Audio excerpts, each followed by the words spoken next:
Welcome to the Uncut Podcast. I'm Pastor Luke. I am Pastor Cameron. And this is the Uncut Podcast where we have honest, uncut conversations about faith, life, and well, we are, at the time of the release of this recording, we're past Christmas. And we're getting ready. We're looking towards the new year. So we thought we would, do sort of a wrap up of our year's reflections on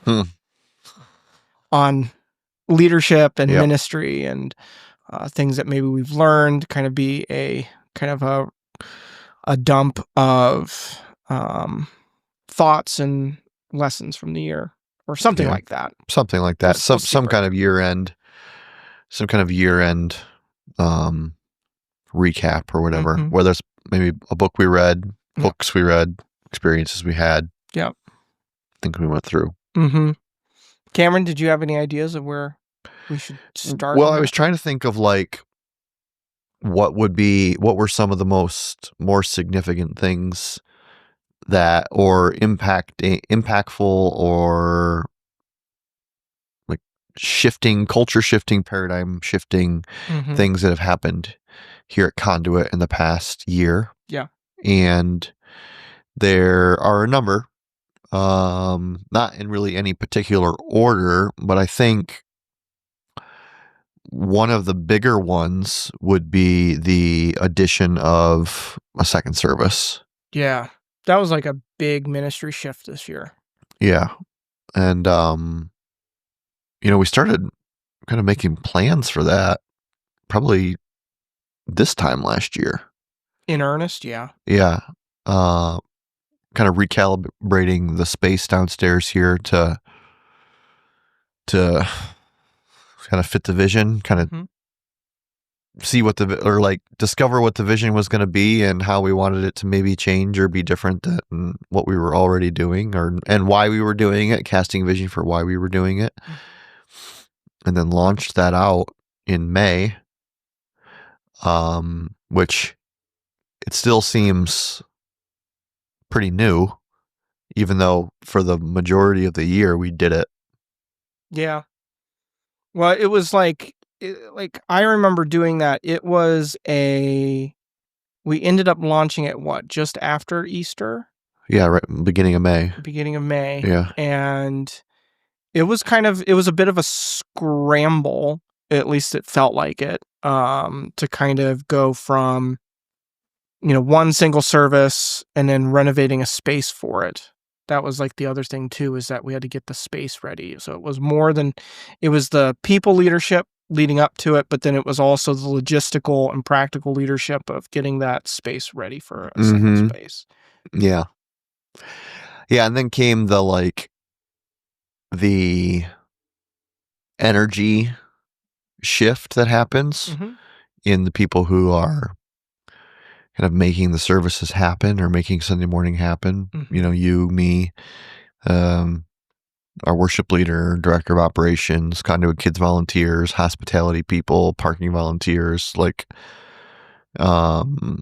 all of the various people that make the thing go on Sunday, and wondering what was going to come of it and if it was going to work or if it was not going to work. And when I say work, I mean if it was going to take some of the capacity pressure off of just the one service that we had prior. And I think reflecting back on that and seeing if it kind of met that goal, I would say that I think it did. Yeah. It did relieve some of that capacity pressure at that time. And, now here we are, just 7 months into that endeavor, and we're maybe starting conversations about, well, what now? Because capacities for both services are getting a little full. Yep. They're climbing the percentage ladder of when a switch needs to be made or a change needs to be made, which I kind of have felt maybe a little like anecdotally felt like, man, we're full still. Yeah. But you kind of brought the conversation out into the open last night at a leadership team meeting, like, hey, we probably should be thinking about what we do when or if. So, yeah. And that's the thing that was, I think that I think that's a sign that the second service was quote unquote a success, however you want to kind of talk about it. We could say it was the right thing to do. Yeah, it was the right thing to do. It created more space for people who wanted to show up, but maybe were feeling a little squeezed out just even physically, and so that's what happened. And that's a great thing. But now we just have to figure out, like, okay, what do we do now? Is there something we do now? Is there, yeah. Right. Yeah. How do you feel emotionally about that? About like having to do something else again? I mean, I'm a sucker for new things. I'm Mr. like, it's my area of growth has been in consistency and finishing. So I love to start a new thing or re-envision something. Like, that's just kind of the space that I kind of like to be in sometimes. So the idea of like, okay, what's next? Yeah. Does not necessarily gives me energy, I think, more than it kind of drains me a little bit.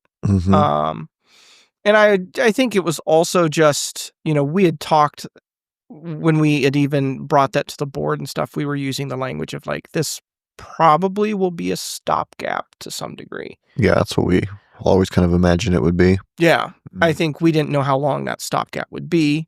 And we're still not sure exactly, like, is this something that we sit on for a little bit? We kind of maybe get some more behind the scenes things kind of flowing in a better direction before we tackle again what physical capacity space is. But yeah, I'm kind of, I think I'm generally excited about it. Yeah, my feelings about it kind of caught me off guard. Like, because I everything logically tells me like this, this is an exciting thing. And it is. It's an exciting thing, but I was like, oh, yeah, right. It was a big push. We do gotta now. I didn't expect to have this conversation or be thinking about it 7 months after doing it the first time. So, I was excited about the future, a little nervous about it, scared. Yeah. Not in like I don't think in like a sinfully fearful way, but just like a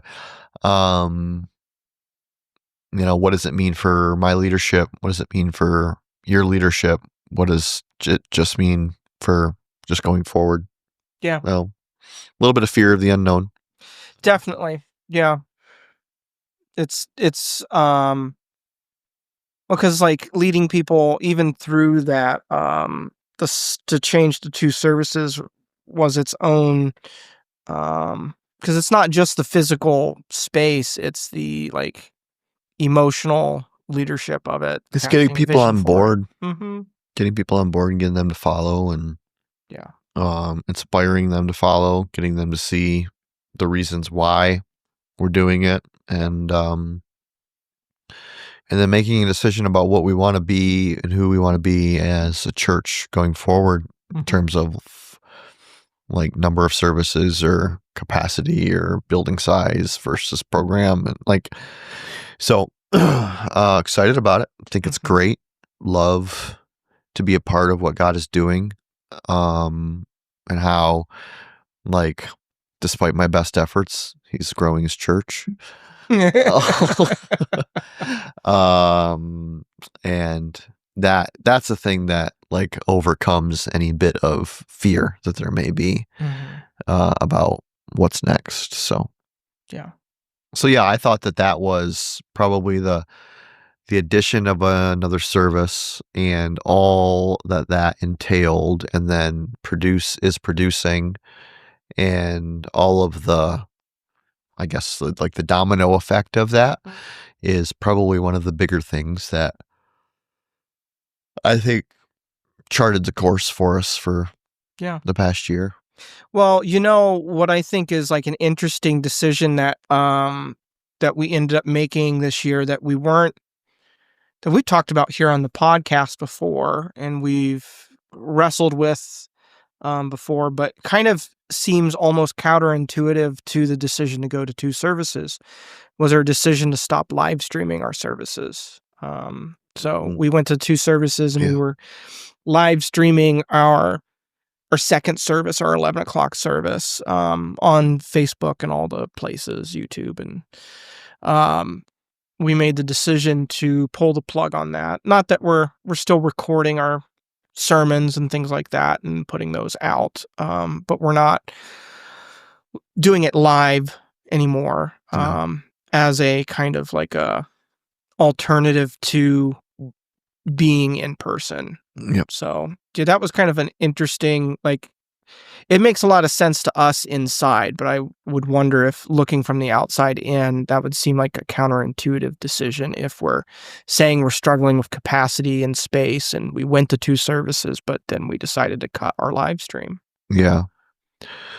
Yeah, I don't know if, maybe people outside of the building understand why we did that. Maybe not. I get the sense that they probably don't, because it's just so normal now.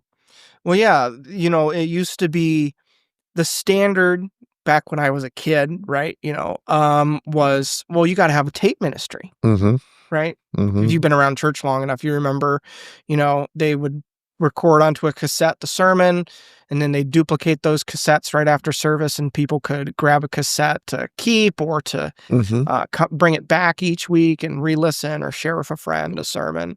Later, that was done over into CDs. I have some of the CD recordings of my first sermons. CD recordings. I have a VHS Yeah. recording of my first service as a pastor. Yeah. And then it was like, and then I think pre-COVID, the standard was you had at least an audio podcast of your sermon. That was like the minimum bar for like kind of what you kind of did with your service stuff. And then if you were a big church, you had, you were live streaming, and maybe you did video recording, but then, I think COVID moved that standard because all of a sudden nobody could meet in person. So all of a sudden churches everywhere bought some sort of video camera and did some sort of live streaming and recording.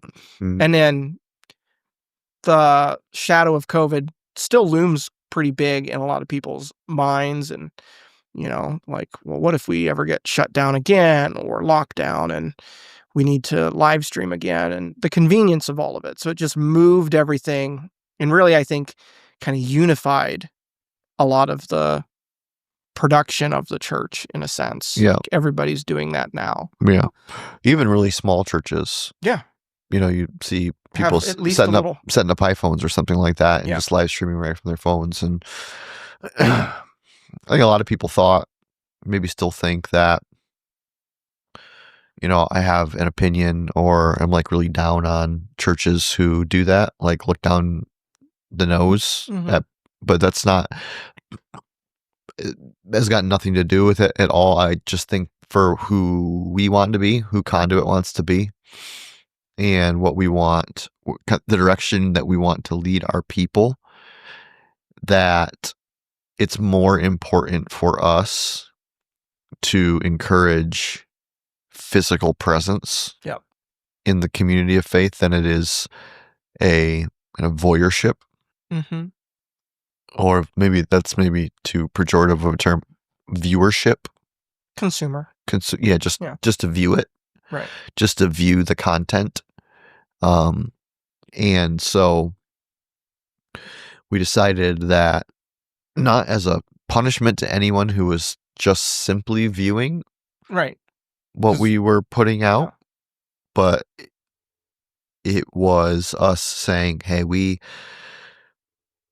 so strongly believe that the church should be a place where people gather with people. Yeah.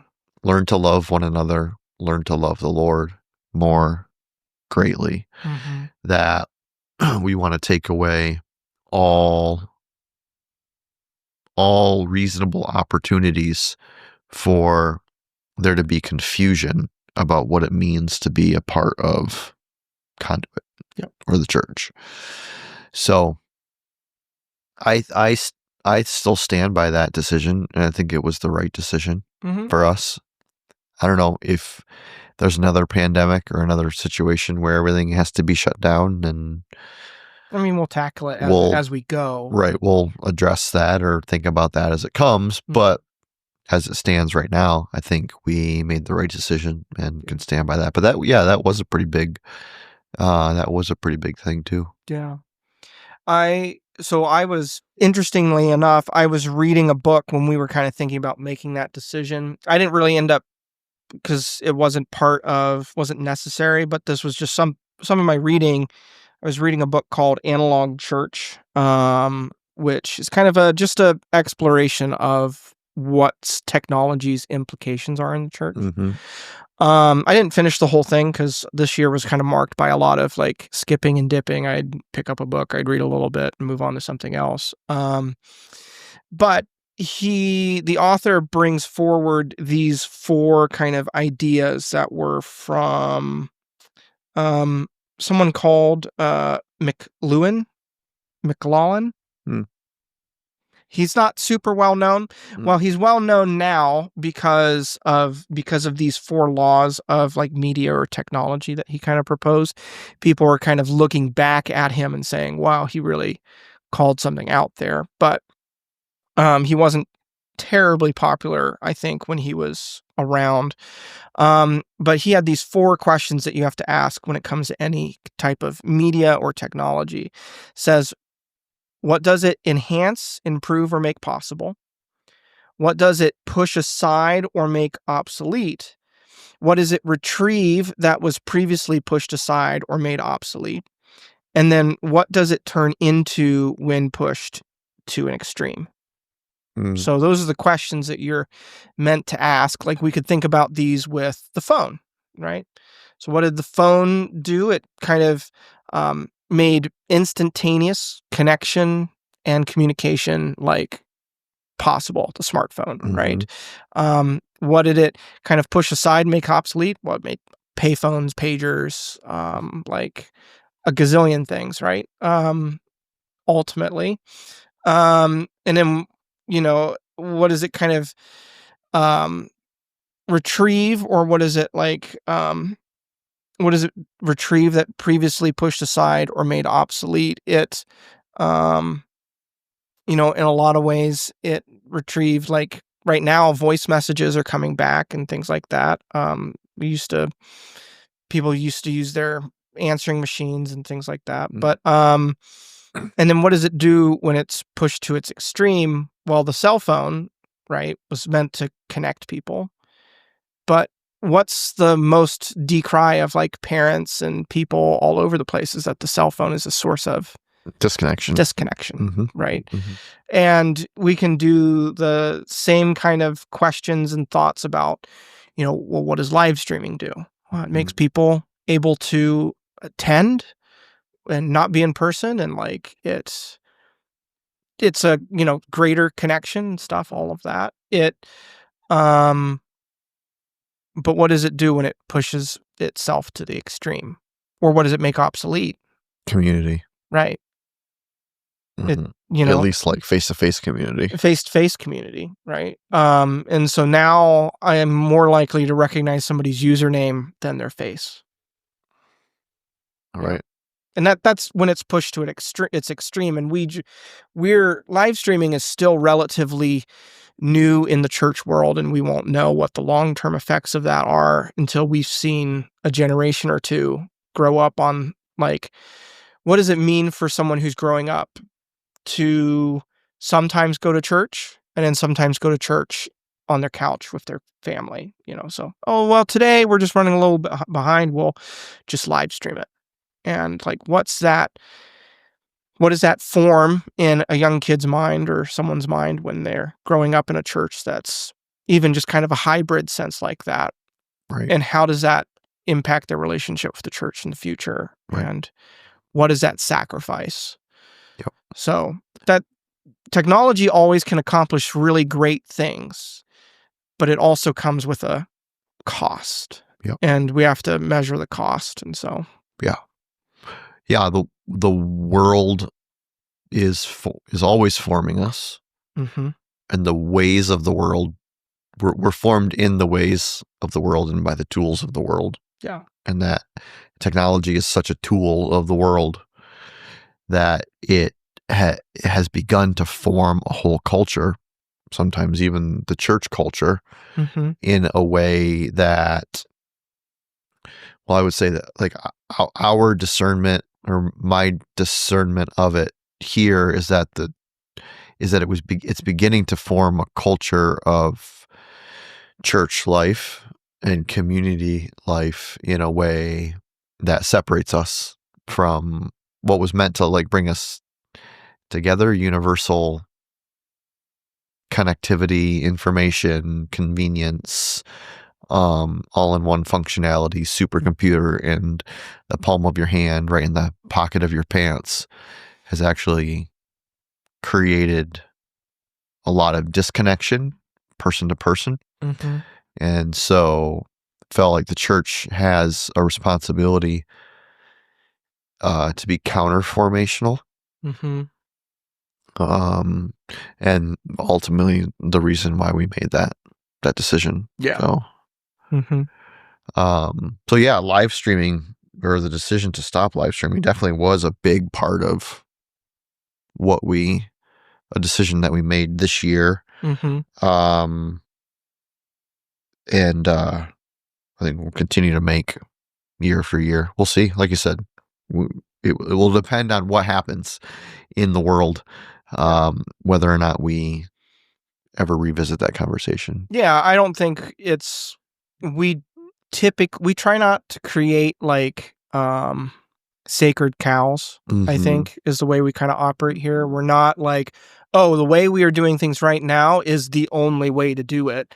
And we try not to pigeonhole ourselves there, because life is adaptable, and there could be absolutely a scenario where we're just like, we feel like the right thing right now is to turn a camera back on, right? And for whatever reason and for whatever period of time. I mean, we're doing it right now. Right. We're going to continue to leverage cameras and media and things like that, but just how we do it is also something that we're going to... Right. We're maybe not going to say yes to everything that is available to us. Mm-hmm. What else from this year? As far as like leadership decisions we made? Yeah, or just like, I don't know, reflections, things that were surprising. I'll tell you, like, one of the things that surprised me in terms of like, that I was not expecting, I should say, is the work that the food truck has been doing. Yeah. And the attention that it's brought to the ministry. Yep. And what that was not anticipated. No, we didn't anticipate that. We didn't plan that. We know just by experience working in the community that the hunger problem is great in Chautauqua County. So I'm not surprised that it's being utilized a lot. But I am surprised at the larger community or regional attention that ministry in particular has gotten. Yep. And that is, I think, part and parcel to just the cultural shift or cultural reality of the city that we live in, the region that we live in. Yeah. First being that there is a homelessness crisis, problem, conversation going on in our community. Yep. In particular in the last calendar year, but in a more significant way, the food insecurity problem in Chautauqua County and in the region that has kind of pointed to is a significant reason why the food truck's getting utilized so heavily. Yeah, I remember you were having a conversation with someone and you were like, we're not like experts or like we wouldn't consider ourselves as doing something massively significant to address homelessness and all of this. And they were like, but you're pretty much one of the few that are. And so that by de facto makes your voice and what we're doing important and register. And I think that just speaks to the gap. Yeah. Yeah. Yeah. Because I don't think we ever set out to be a feeding ministry to the homeless. No, that wasn't the point. Not where we were, what we were trying to do. Right. Because we do the Thanksgiving giveaway every year. We just did that here a little bit ago at Thanksgiving. The whole heart of that has always been, and the way you've always talked about it, we've always talked about it, is like, this is a meal for those who would like it. Like, we don't ask that anybody demonstrate any level of need or they come with some paperwork or anything like that. We're just like, it's for anyone who wants to take advantage and have a Thanksgiving meal. And there we go. Yep. And, obviously that the people who take care of that or who take advantage of that, like, often need that or need a little bit of extra help or something like that, or want to take advantage of that for just to relieve even just some strain on everything that's happening around Thanksgiving. But it's not directed towards homelessness or poverty. It's directed towards people. Right. That's we don't want people to be stigmatized or to be classified or something like that. It's just feeding people with open arms and love and grace, Yeah. And so it was past this past, not 2024, but that would have been 2023's Thanksgiving giveaway. There was a group of people who were like, this is fantastic. We have a food truck. We'd love to do more of this kind of thing. And you kind of made the decision to say, go for it. Like tried to kind of lead by letting go of the reins a little bit and just said, you guys make it happen. And they somehow did. Yeah, they did in real significant ways, like from like 50 meals in a week to, like 350, between 300 and 400 hot meals every week. Big lift. Yeah. It's a big lift. It's a big deal. Financially, it's a big lift just with people. Yeah. Because they're here Saturday morning, usually cooking or prepping something. And then we finish first service down here. And then the kitchen is prepping during second service. And then after church, they're loading it all up, packaging it up. And then after church, they drive out and they hand out those meals. Distribute it. Yeah. Yeah, so I did not expect that. Yeah. I think it's great, obviously, and encouraged about its future. Although, I don't know, there's a little bit of it for me that's like, what is its future? Not because I think I was talking to a group a couple weeks ago about the difference between Conduit's desire to meet acute needs and to address systemic problems. Yeah. Those two are connected in a lot of ways, but I think that the church needs to do both. I think we need to have a mind towards meeting acute needs. Mm-hmm. But we also can have a mind. I think we have the right spirit and mindset that we should be the people who have a mind to be like, what are now the systemic issues that are creating the acute needs? Mm-hmm. Some of them are systemic, some of them are not. They're circumstantial. Right. But or generational. Or cultural. Yep. Or we don't always know. Yep. But we can and should be trying to address both, mm-hmm. I think. So I think the food truck very clearly is always just going to be one mechanism to meet the acute need. Yeah. That particular sliver of ministry is never going to be the thing that turns the tide systemically. Right. But that doesn't mean that it's not important. And so, but there's also like a what is there a next step for the food truck mm-hmm. or the food truck ministry, or does it remain like it is and just continue to function in the way that it does? Yeah. I've often thought about the food truck's nice because it's kind of like this rolling signpost of, hey, here we are. Yep. But I've often wondered if something brick and mortar mm-hmm. would be a good partner to that. And would love to do that. I would love to be able to say, well, 2025 maybe is the year of a like a ministry center, community outreach, community ministry center. Mm-hmm. Yeah. I could get really fired up about that. Yeah. Really quickly. Yeah. And maybe that's the case.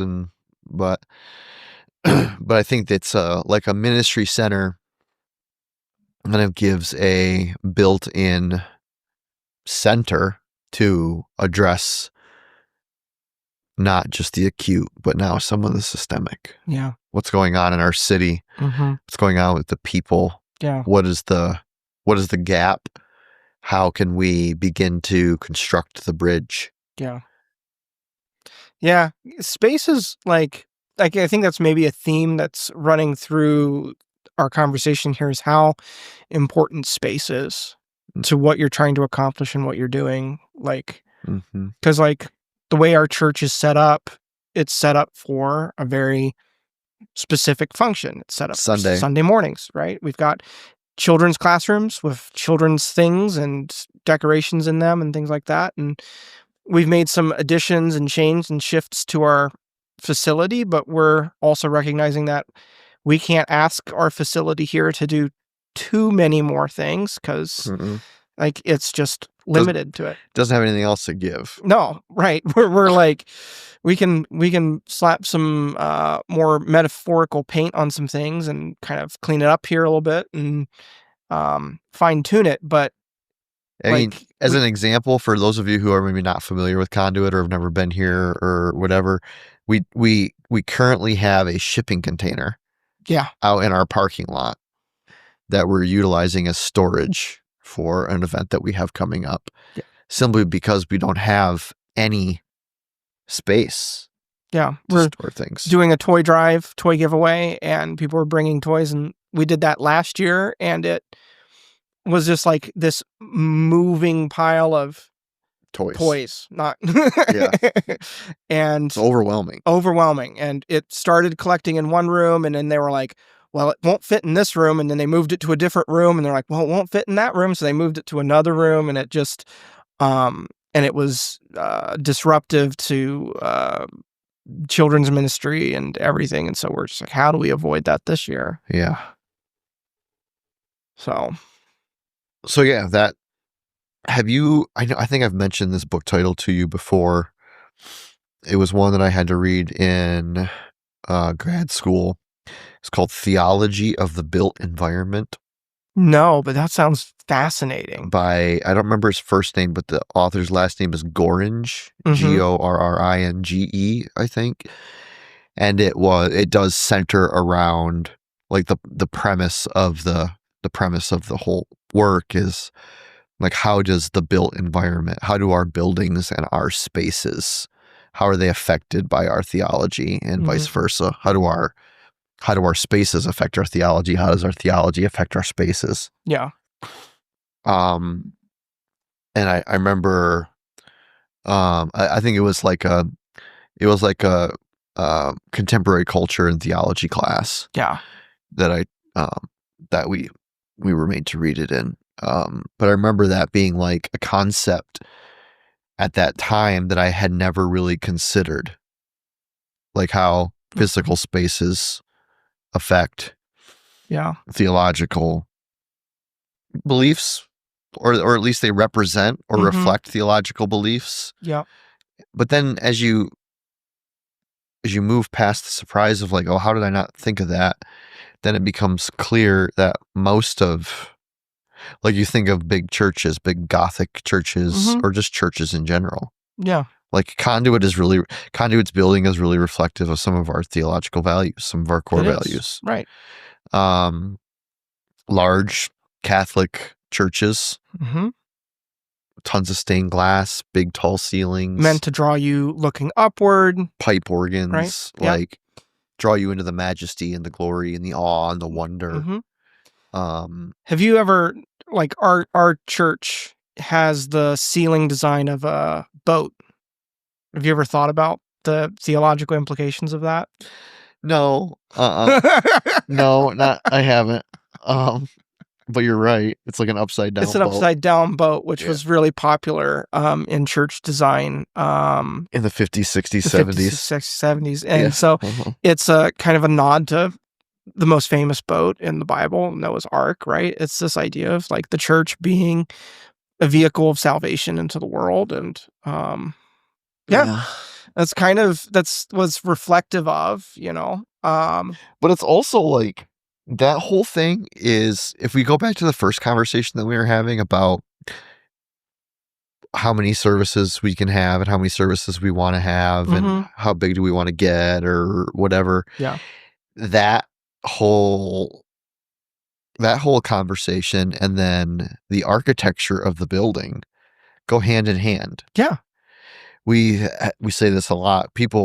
Some people, it wasn't really a major, I wouldn't say that it was a major conversation, but there were a lot of people who, when we went to two services, were like, well, why don't we just build on? Right. Get a big loan, do a capital campaign. Right. And if you've ever been in Conduit's sanctuary, it's very distinctive in terms of its shape and structure and whatever. Yep. And so if we were to build on to that sanctuary, we would have to just make it longer. Yeah. Unless we were willing to completely tear the arches down. Right. And make it wider, because those arches are specifically built for that space. Yes. And you couldn't change the architecture of that room by going wider. You would just have to go longer. Right. Or you just would have a gazillion pillars in your... Right. Yeah, it wouldn't make any sense. And so it would just be like one big long tunnel. And with the way that our sanctuary is set up and our like property, we would maybe be able to add 25, 30 feet. Which is a silly amount to add for the amount of money it would cost. For the amount of money that it would cost, because you'd want to match the architecture, right? Yeah. And it would so like, what is a value that we have? Well, a value that we have is like, I don't want our church to be tied up with a lot of debt. Yeah. Because then we can't do the things in ministry freely. Right. That we want to do, because we're saddled with this building for what? Right. So we can put 50 more people in one service. Like, it just seems to me to be a values rub. That's quite obvious. Yep. But it only becomes obvious when you have a non-consumeristic view of the community of the church. When the view is like, oh no, like the mark of success is bigger buildings, more attendance, one central location, pack as many people. That's what equals faithfulness or success or whatever. Yeah, when you have that, then it's like why wouldn't we spend $3 million to add 50 seats? That just seems logical. It's not our value here. Yeah. Well, and even we had discussions over, like, because we've tossed just about every option around at some point. We've talked about, what would a different space look like? And, you were asking, I think, a really pertinent question of, like, does our space, which, like, our space, this is an old church building. That's what it is. If you come into it and look at it, you're like, oh, this is like a classic traditional church, with Sunday school rooms and like pews, and looks very open and bright and very natural toned and all of that. But you would find that our service is generally contemporary-ish. We're not a Baptist church. I don't mean that derogatory, but like that seems to be the shorthand a lot of people use for kind of a...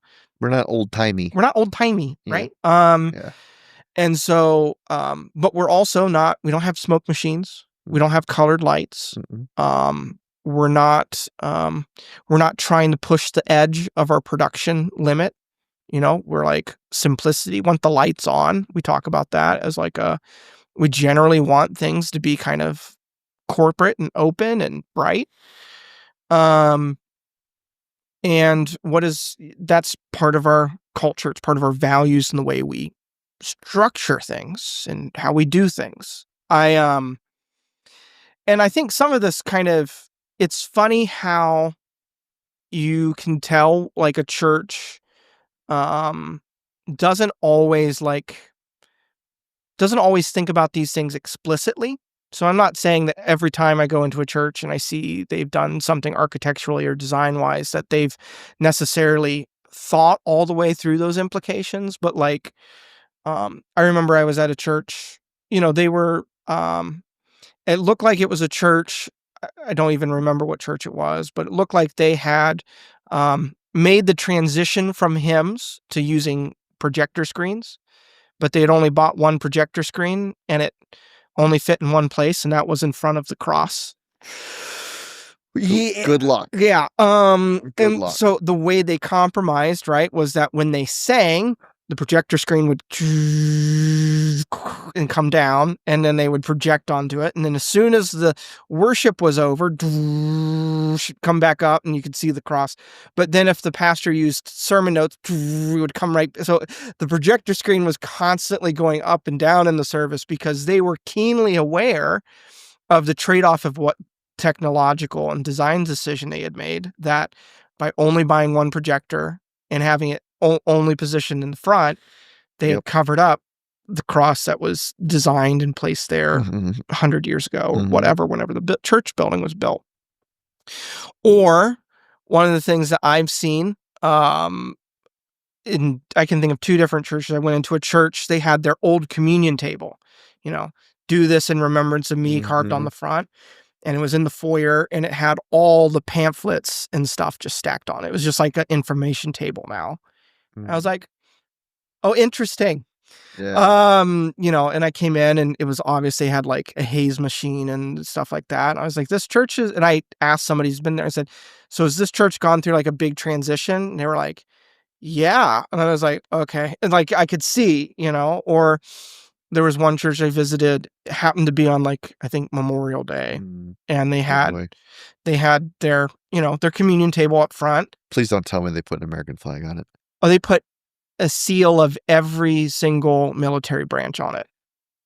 So like Marine Corps, Army, Navy, Air Force, like all all placed on the do this in remembrance of me table. And it was, I had feelings. The abomination that causes desolation.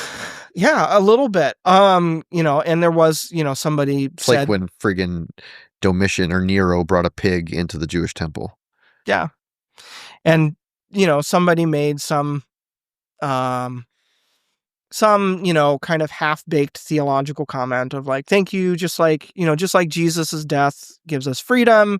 We thank all those and we remember all of those who have served in our armed forces who give us freedom. And we're not we want to show respect to those who served and veterans and things like that. We have honor and respect for that, but you ain't Jesus. Sorry. It's not the same thing. We're not gonna do that.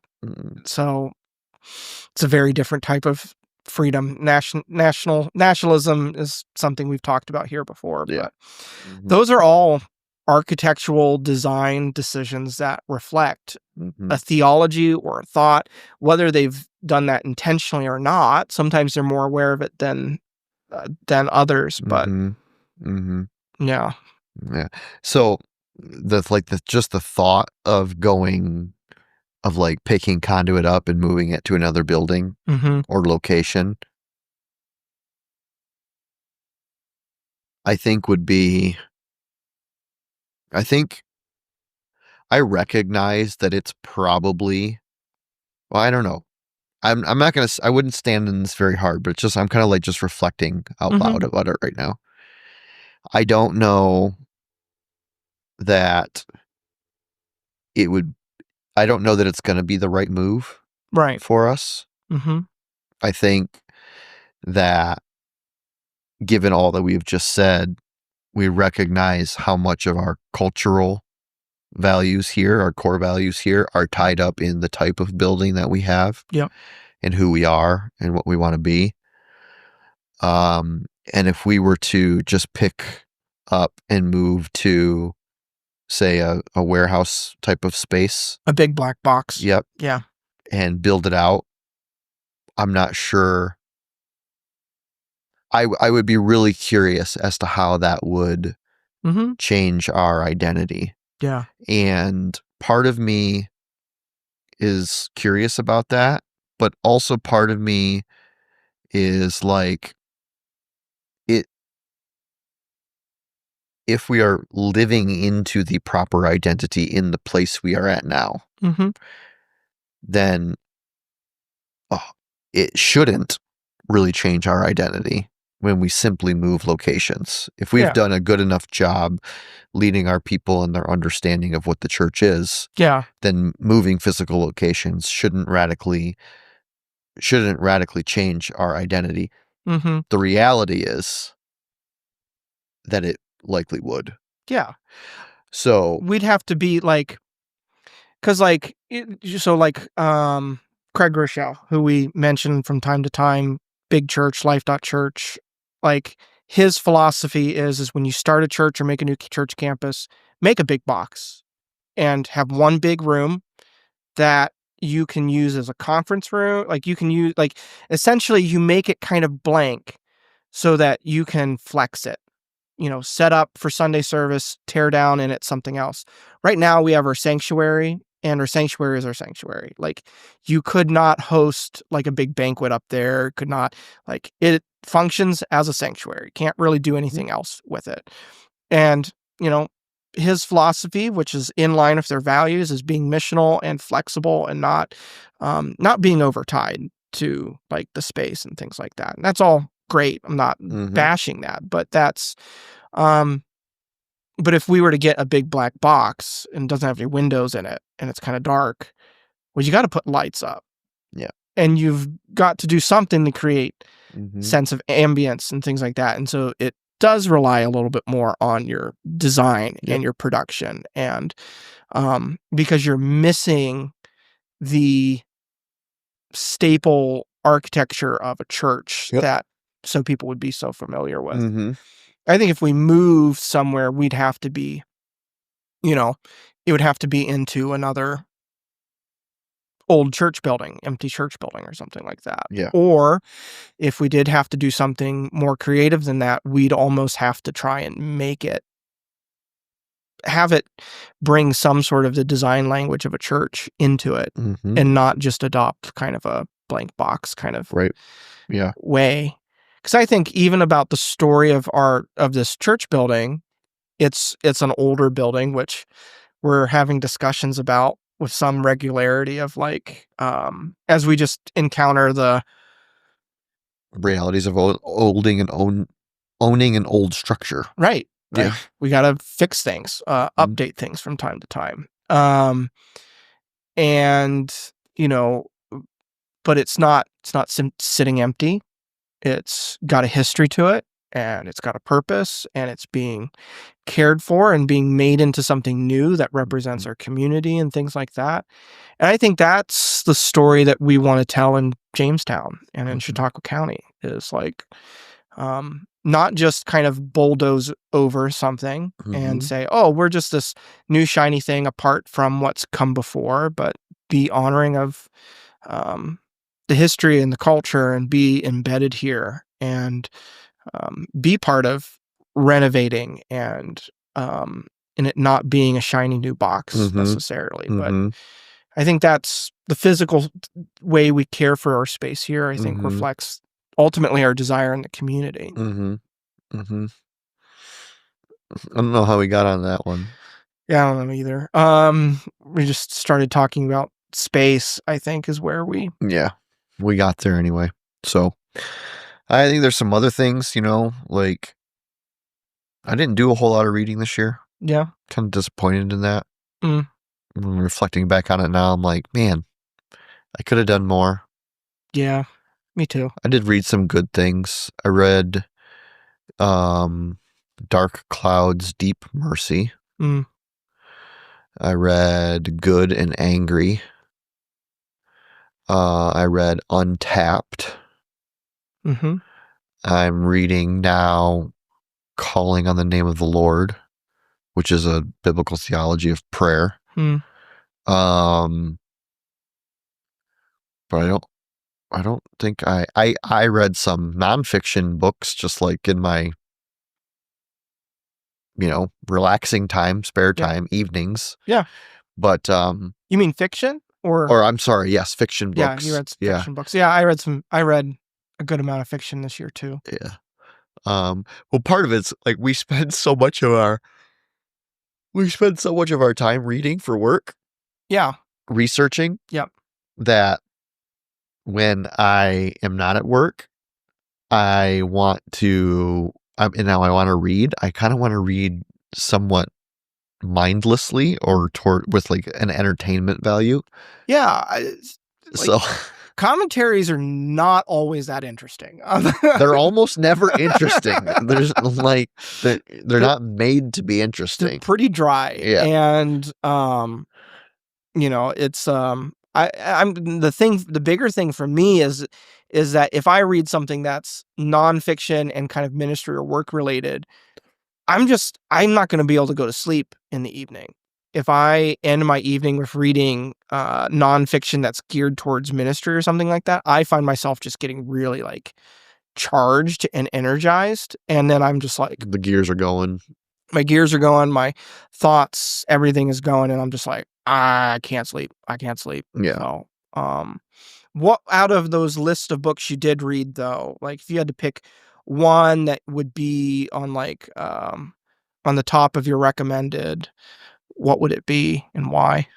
For like a lay person, I would probably say Dark Clouds, Deep Mercy. It was just about like the redeeming power and presence of God's mercy in the midst of dark seasons of life or difficult circumstances. Yeah. Mark Vogel, I think, wrote that. It was good. It was recommended to me by my counselor. It was good. If you're a church person, like a leader in a church, or you just want like a better bead on church leadership culture and both its development, but also it's like maybe some insight into how churches kind of like why churches are the way they are sometimes. Mm-hmm. I would say Untapped. A short book, easy read, written by a semi-local guy to us here in Jamestown. Pastors in Erie, Derek Sanford, pastor at Grace Church. Really good book. So those would be, I guess, out of the very few books that I did read, those would be the two that I would recommend. Yeah.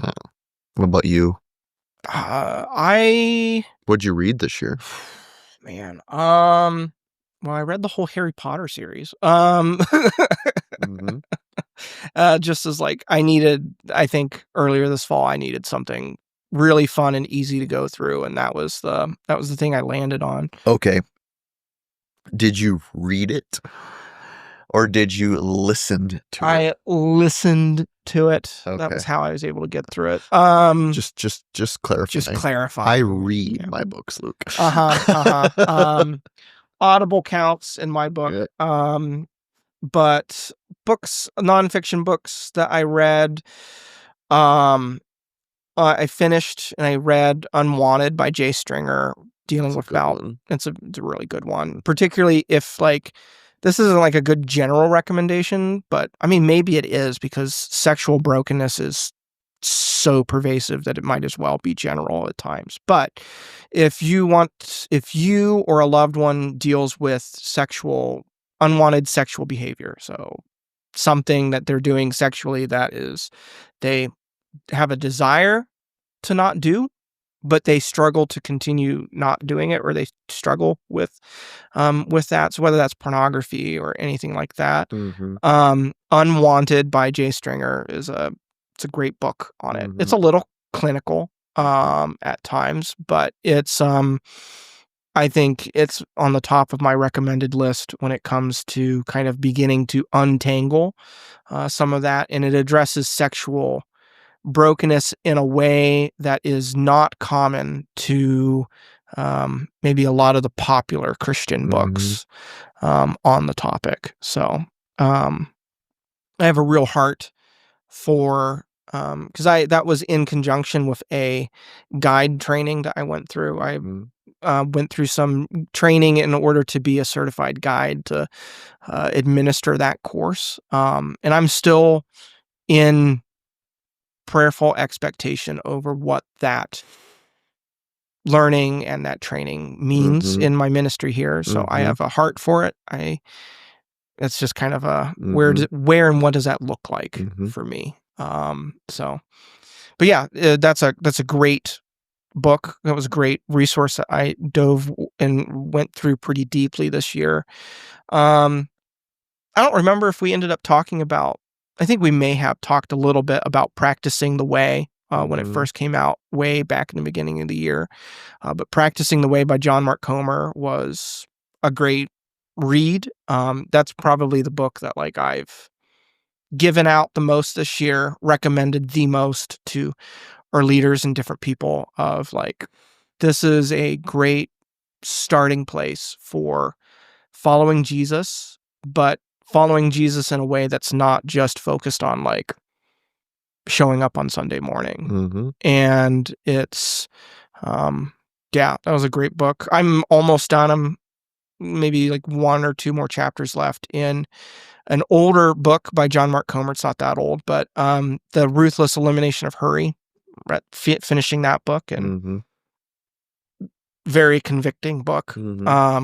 He has a lot to do with just eliminating hurry and that dreaded word of busyness in our lives.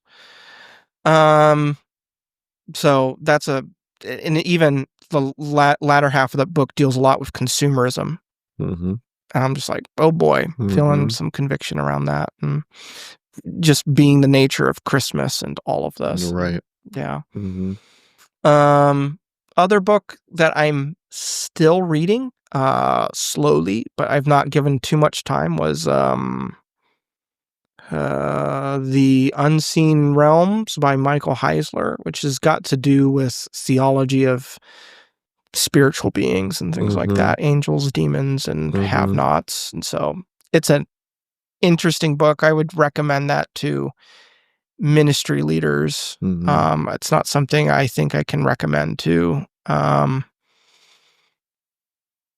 recommend to lay simply because I don't know about some of his conclusions. I'm just kind of undecided as to, it's kind of a research book for me.